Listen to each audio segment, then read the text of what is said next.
So many people have talked about this Ryan Murphy limited series on you and Eric. Do you have any opinion about it? Were you able to see it? The funny thing, the media and Ryan Murphy's project was very widely disseminated, and it moved a lot of people to understand the childhood trauma that Eric and I suffered.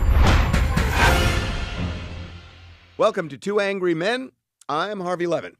I'm an angry Mark Garrigus You today. are indeed. You are I'm indeed. very angry today. I don't know what got into it. But you reminded me that you never would have guessed that we would have ended up here 30 years ago, because I remember vividly where I was screaming at you 30 years ago. That actually, you may be confused because you did that regularly for many, many years. So it is odd.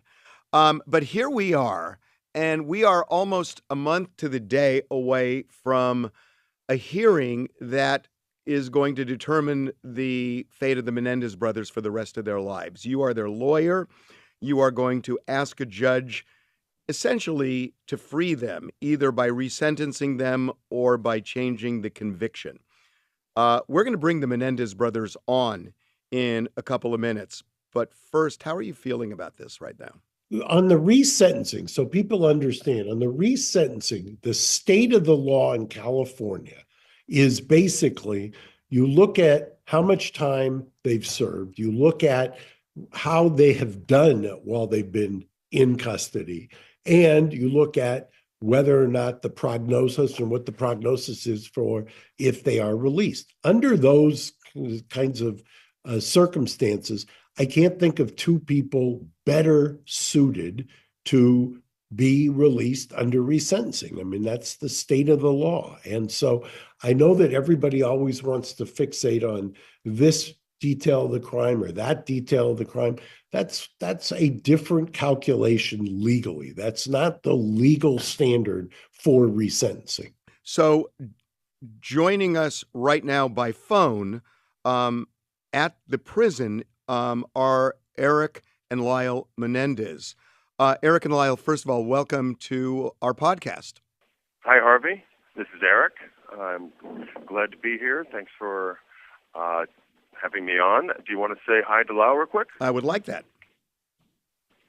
Hey, Lyle. Hey, Harvey. It's Lyle. How you doing? I'm doing okay. Here with Eric, so it's always good. We spend each day together, so we love it. It's interesting that you were apart for many, many years, but you've come back together. 21 years, Harvey. 21 years. That you hadn't seen each other. Right. Wow. So your lawyer is my co-host, and he is on right now. So, Mark, I know you just spoke with them. I did. We just got off. We had I would characterize it as a very productive call, wouldn't you, Lyle? Yes, of course. Without revealing, we're not revealing any attorney-client, especially with Harvey. I know better than to ask that. Yes. Hey, Lyle, I'm really interested in something that this resentencing hearing was supposed to go down in December. It was then postponed to January, and then because of the LA fires, it's now pushed to March. So this must be difficult for you guys because it will determine the rest of your lives, and there has been delay on delay. So how are you guys holding up to this? I think we're mostly dealing with the reactions of our family, who are very anxious, and the delays are very upsetting for them, particularly since we have my two aunts are elderly and not in the best of health. And so there's a lot of anxiousness in the family because of that something might happen before something good could happen.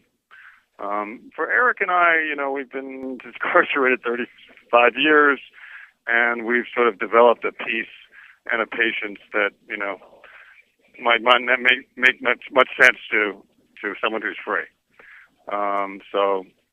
That's a very astute point, because I've been amazed at I know, and it's almost, I do it a disservice when I call it a Zen-like or Job-like patience, but You guys do have, you've kind of reached a point where you've got a very kind of interesting perspective on time itself.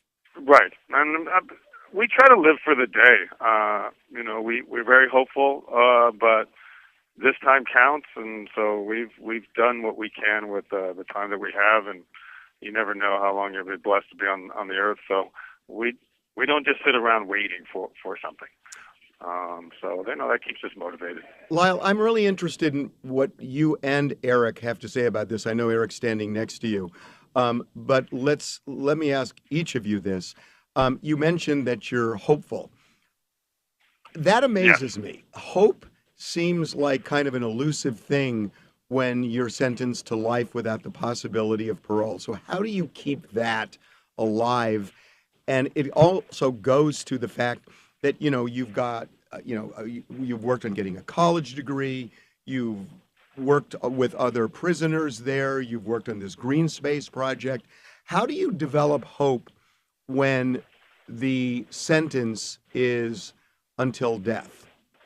It was very difficult in the beginning for me, but through Eric and I have been blessed in that we're not unknown that we're here, so we receive a tremendous amount of mail, and that connection with the public and with others who have maybe experienced similar trauma in their childhood or at some point in their life, very motivating, very inspiring. And so a lot of what Eric and I have done is along those lines of working with other victims or working with victims in here or being part of groups or creating groups along those lines. So a lot of the fulfillment and motivation just comes from that.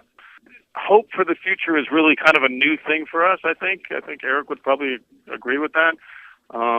It's not something that we spend a lot of time on. It's a very new concept for us, this idea of hope for freedom. We mostly just focus on the day, on the present, on what we can do to sort of feel good about that day. Could I ask Eric the same thing?